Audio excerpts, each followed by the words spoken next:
และวันนี้หนักที่สุดนะฮะสภาพเนี่ยตามตึกต่างๆเนี่ยแทบจะไม่เห็นแล้วอากาศที่เราหายใจแล้วเราไม่ใส่ใจบ้างเหรอครับ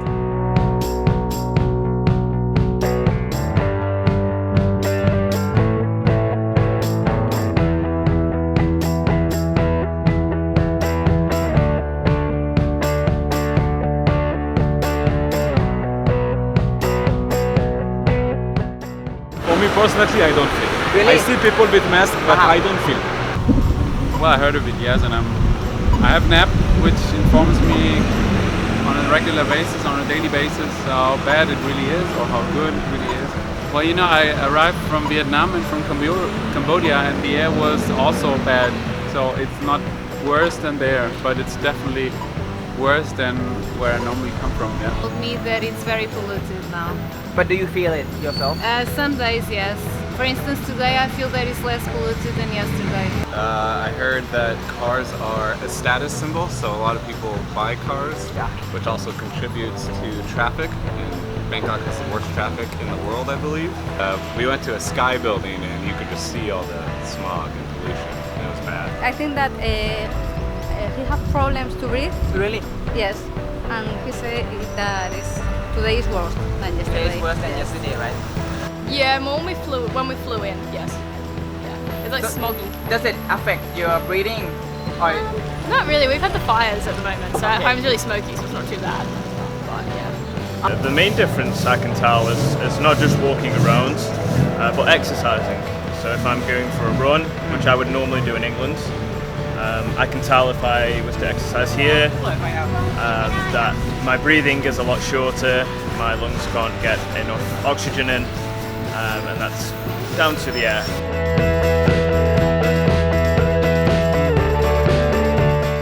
I'm from Israel, so in some areas there is, but we're not suffering from this like you're suffering in Bangkok. In the city where I live, we say we have a pollution problem, but compared to this one here, it's like only tiny.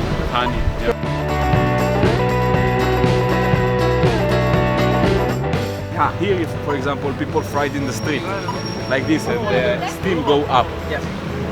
In Israel, it's not like this. Every food business, you have to have some filter with active carbon, which is take all the pollution and then the steam go out without it. But in Israel, everyone once a year you need to do test to the car. You go to some place, they check if there's pollution. You cannot take the car back to the road until you fix that.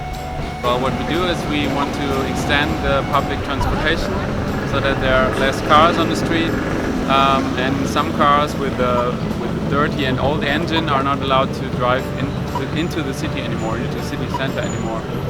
You see, in the city where I come from, 600,000 people live there, and we have a subway with 15 lines, I guess. Really? We have a train with 6 lines, and we have a long distance train, and that's all for 600,000 people. And compared to Bangkok, with how many millions who live here? Yeah, so we have different regulations on like cars have to meet certain standards. They subsidize like electric cars that don't emit pollutants, and they subsidize different products too, that like laundry machines that are less coal. And solar panels. They subsidize public transportation too. So like in our city downtown, like in a certain radius, it's free. Free in certain radius. Or like a lot of times public transportation is pretty cheap. So things like buses or like in the New York City, there's like the subway is really cheap, which also helps with traffic. In order to drive a car to be legal in the UK, it has to pass criteria. So the public transportation is very good.